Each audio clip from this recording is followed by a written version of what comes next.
In Plannr, you can send documents to the client for signature with a full audit log for compliance.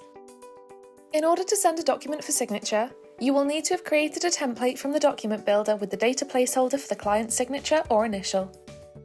To begin the signature request process, go to the left-hand side menu and select Signature Requests under the Business tab. Here you can see all the requests that have been actioned, along with the date and their status. Going to the top right, we'll select New Signature Request, which brings up the following modal.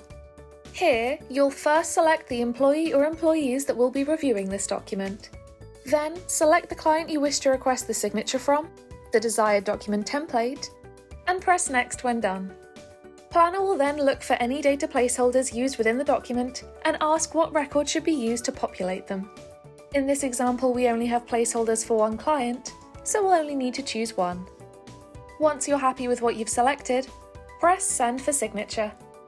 You can now check the status of the request by going back to the Signature Requests page. After the request has been sent, the employee reviewing the document gets this branded email. At this point, they can determine if the document has generated correctly and is okay to be sent to the client. If it all looks good, they can sign off on it, and then the document gets sent to the client for signature. The client will receive a similar branded email asking them to sign.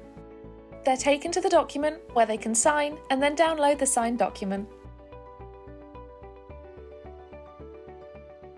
Navigating back to Plannr, looking at the Signature Requests page, we can see the status is now complete. Clicking into it, you can see the times each participant signed the document.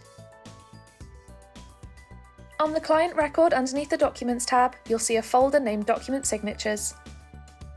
In here, you'll find a folder for any document this client has signed, complete with the copy of the document and the full audit for compliance.